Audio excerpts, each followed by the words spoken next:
1923 the great canto earthquake. Tokyo में 7.9 magnitude का बहुत ही भयंकर भूकंप आता है।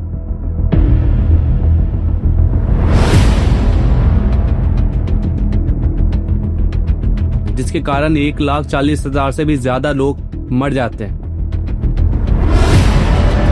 एंड उसी टाइम पूरा का पूरा शहर तबाह हो जाता है। 1945 सेकेंड वर्ल्ड वॉर।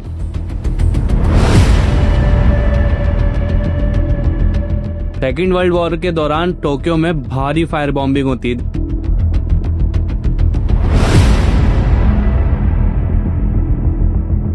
इसके कारण आधे से भी ज्यादा शहर तबाह हो जाता है एंड उसी के 40 साल बाद आज टोक्यो यहाँ है।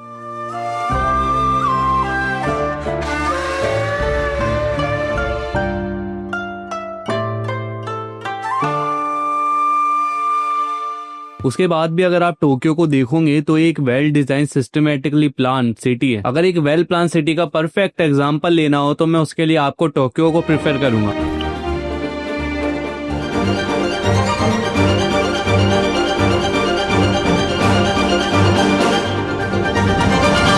इतना सब झेलने के बाद भी टोक्यो की आज ये कंडीशन है। और एक वेल प्लान सिटी का सबसे बड़ा फैक्टर होता है वहाँ की रोड्स, इंफ्रास्ट्रक्चर और वहाँ का बेस मॉडल। जैसे कि हम एक एग्जांपल लेते हैं रूट डिस्टेंस से। इंडिया की top cities like Mumbai, Bangalore और दिल्ली में 25 किलोमीटर के डिस्टेंस को कवर करने के लिए कम से कम 1 से 1.5 घंटे लगते हैं और वही डिस्टेंस को कवर करने में टोक्यो में कम से कम 30 मिनट लगते हैं। और अगर हम 50 किलोमीटर के डिस्टेंस को देखें तो इंडिया की टॉप सिटीज में उसको कवर करने में कम से कम 2 से 2.5 घंटा लगता है, जबकि टोक्यो में उसको कवर करने में ज्यादा से ज्यादा 1 घंटा। बट आखिरकार ऐसा क्यों है कि इंडिया इतना पीछे हो चुका है जब बात आती है एक वेल डिजाइन सिटी की? एंड इंडिया में क्यों ग्रिड सिस्टम नहीं है? अगर हम एक एस्टिमेट के मुताबिक देखें तो दिल्ली एनसीआर जैसे सिटीज में 30% से भी ज्यादा पेशेंट्स की केवल इसलिए मौत हो जाती है क्योंकि एम्बुलेंस वहाँ लेट थी या एम्बुलेंस ट्रैफिक में फंसी हुई थी। और ये सब चीजें डिसाइड होती है रोड्स के पैटर्न पर, हमारे रूट के पैटर्न पर, कि किस तरीके से हमारे रूट और रोड्स डिफाइन है। और इन सब का बेस क्रिएट होता है जब हम एक वेल डिजाइन सिटी को डेवलप करते हैं या फिर एक ग्रिड सिस्टम को इम्प्लीमेंट करते हैं हमारी सिटी के अंदर। बट आखिरकार ये ग्रिड सिस्टम है क्या? पहले मैं आपको ग्रिड सिस्टम के बारे में बताता हूँ।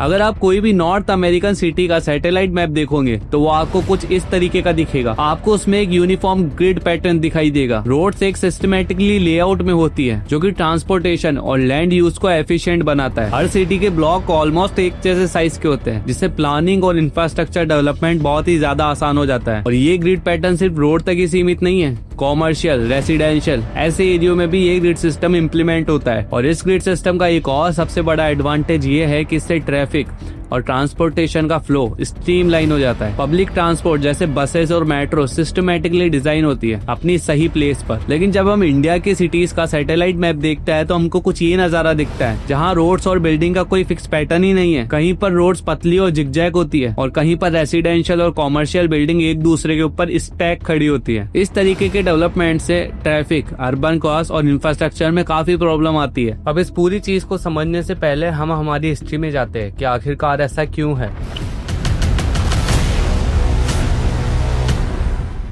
अब इंडिया और यूरोप जैसे पुराने देशों में लैंड ओनरशिप हजारों सालों से रही है। भारत में राजा महाराजा के जमाने से ही अलग अलग जमीनें थी। विलेजेस और फार्म लैंड ऑलरेडी डिफाइन थे और उनका नेचुरल डेवलपमेंट रिवर्स, हिल्स और जंगलों से होता था। इसका मतलब हम ये कह सकते हैं कि कोई भी सेंट्रलाइज्ड अथॉरिटी पूरे भारत को या सभी शहरों को एक ग्रिड पैटर्न में डिफाइन नहीं कर सकती थी। अब एक और बड़ा फैक्टर आता है जब ब्रिटिश कॉलोनियल रूल आया। जब ब्रिटिशर्स इंडिया में आए थे तो उन्होंने लैंड रिफॉर्म्स और सिटी प्लानिंग का तो ध्यान ही नहीं दिया। ब्रिटिशर्स का मेनली मकसद था कि वो किस तरीके से ज्यादा रेवेन्यू जनरेट करे और ज्यादा से ज्यादा पैसा कमाए। बट कुछ सिटी जैसे कोलकाता, मुंबई, चेन्नई जहां पर ब्रिटिशर्स को फायदा था इसलिए उन्होंने वहां पर थोड़ा बहुत डेवलपमेंट किया और ये सिटीज आज इंडिया की टॉप सिटीज मानी जाती है। अब ब्रिटिश ईस्ट इंडिया कंपनी का एक इम्पोर्टेंट ट्रेड हब था कोलकाता, जिसमें पोर्ट और कॉमर्शियल डिस्ट्रिक्ट का एक प्रॉपर लेआउट बनाया गया था। इसलिए आप अभी कोलकाता को जाकर देखोगे तो एक वेल डिफाइन है, उतना ज्यादा भी नहीं जितना होना चाहिए था।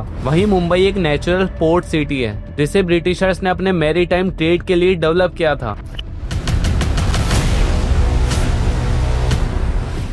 अगर हम सोचे कि आज के टाइम अगर हम ग्रिड सिस्टम को इम्प्लीमेंट करें तो ये कितना मुश्किल होने वाला है, ये आप सोच भी नहीं सकते। इसके पीछे कई इंपॉर्टेंट रीजन है, जैसे कि पहला, लैंड ओनरशिप एंड फ्रैगमेंटेशन। अब इंडिया में जमीन हजारों सालों से प्राइवेट ओनरशिप में रही है। एक ही बड़ी फैमिली के अंदर एक ही जमीन कई टुकड़ों टुकड़ों में होती है। इसी वजह से एक लार्ज स्केल रीडेवलपमेंट बहुत ही ज्यादा मुश्किल हो जाता है। अब गवर्नमेंट अगर एक प्रॉपर ग्रिड सिस्टम इम्प्लीमेंट करना चाहेगी भी तो उसे हर एक लैंड ओनर से उनकी जमीन एक्वायर करनी पड़ेगी, जो कि टुकड़ों में डिफाइन है, जो कि पॉलिटिकली और सोशली भी बहुत चैलेंजिंग होगा। एग्जाम्पल के लिए आप खुद ही देख लो, ज्यादातर ऐसा होता है कोई भी जगह पर गवर्नमेंट को अगर रोड या रूट निकालना होता है तो वहां पर कोई मस्जिद या मंदिर आ जाता है, जिसके कारण अगर वो उनको हटाते हैं तो उस पर्टिकुलर कम्युनिटी के लोग गवर्नमेंट पर भड़क जाते हैं और धीरे धीरे ये बहुत ही सेंसिटिव मुद्दा बन जाता है, जिसके कारण गवर्नमेंट को अपना प्रोजेक्ट वापस लेना पड़ता है। अब इंडिया में जमीन मालिक डायरेक्टली या इनडायरेक्टली पॉलिटिक्स से जुड़े होते हैं। बहुत से बड़े लैंड ओनर्स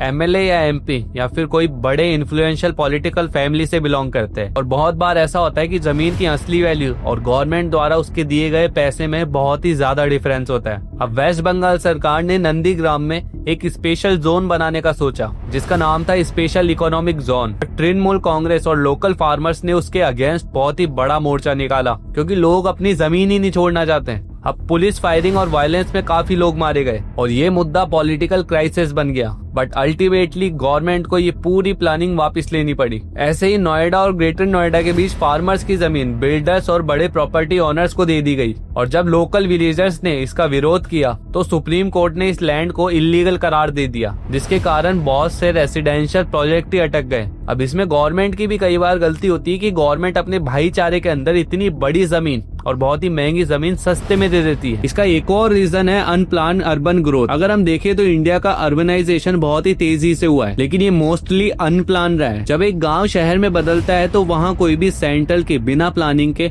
घर, फैक्ट्री और मार्केट्स को डेवलप किया जाता है। अब इस तरीके के एक्सपेंशन से प्रॉपर रोड लेआउट भी बिगड़ जाता है। आपने भी देखा होगा कोई भी गांव या शहर के कुछ किलोमीटर के डिस्टेंस में बहुत ही टूटी फूटी रोड और गंदी जगह हमको देखने को मिलती है, बट उसी के 1 किलोमीटर या आधे किलोमीटर के डिस्टेंस के अंदर हम एक वेल प्लान रोड और वेल प्लान सिटी को डेवलप होते हुए देखते हैं, जिसका परफेक्ट एग्जाम्पल है Dharavi to Bandra Kurla, old Delhi versus new Delhi और south Bangalore versus north Bangalore. चलो अब हम मानते हैं सब चीजें गवर्नमेंट ने हैंडल कर ली, हमने सभी से उनकी लैंड ओनरशिप ले ली, बट सबसे बड़ी प्रॉब्लम ये आती है कि भाई एक वेल प्लान सिटी बनाने का पैसा कहाँ से आएगा। एक नई सिटी को ग्रिड पैटर्न में डेवलप करने के लिए गवर्नमेंट को बहुत ही ज्यादा पैसा चाहिए होता है, क्योंकि देखने में लगता है कि हमको केवल रोड बनानी है, बट केवल रोड ही रेडी नहीं करनी होती। इसमें ड्रेनेज सिस्टम, इलेक्ट्रिसिटी लाइन और भी ना जाने कितनी चीजों का प्रॉपर स्ट्रीम फ्लो बनाना होता है और ये पूरा लेआउट, ये पूरा प्रोसेस एक्सपेंसिव और टाइम कंज्यूमिंग होता है और उसमें भी जो बजट हमारी गवर्नमेंट इंजीनियर्स को प्रोवाइड करती है उसमें भी घोटाला हो जाता है। ऐसा नहीं है कि इंडिया में कोई वेल प्लान एक अच्छी सिटी है ही नहीं। इंडिया की बेस्ट प्लान सिटी अगर मैं आपको बोलूं तो वो है चंडीगढ़, जहां पर 1950 में फ्रेंच आर्किटेक्ट ले कॉर्बुसियर के द्वारा डिजाइन किया गया था चंडीगढ़। अगर आप चंडीगढ़ को देखोगे तो यहाँ सेक्टर वेल डिफाइन है और रेसिडेंशियल प्लानिंग एकदम सिस्टमेटिक है। और रिसेंटली हमारी नवी मुंबई भी इस लाइन में, नवी मुंबई की डेवलप प्लानिंग में ग्रिड पैटर्न को बहुत ही अच्छे से फॉलो किया गया है। वहीं गिफ्ट सिटी ऑफ गुजरात, जो की फ्यूचरिस्टिक सिटी है इंडिया की, जिसको अहमदाबाद के पास ही डेवलप किया गया है। अगर आपको हाई टेक इंफ्रास्ट्रक्चर और प्लान रोड का एक परफेक्ट एग्जांपल लेना हो तो मैं उसके लिए आपको प्रेफर करूंगा गिफ्ट सिटी ऑफ गुजरात, जहां पर आईटी कंपनीज की भरमार है। बट 90% इन सभी प्रोजेक्ट का सक्सेस इसीलिए क्योंकि ये नए डेवलप किए गए बिल्कुल स्क्रैच से। हमारी एग्जिस्टिंग सिटीज को इस तरीके से डिजाइन करना इम्पॉसिबल है।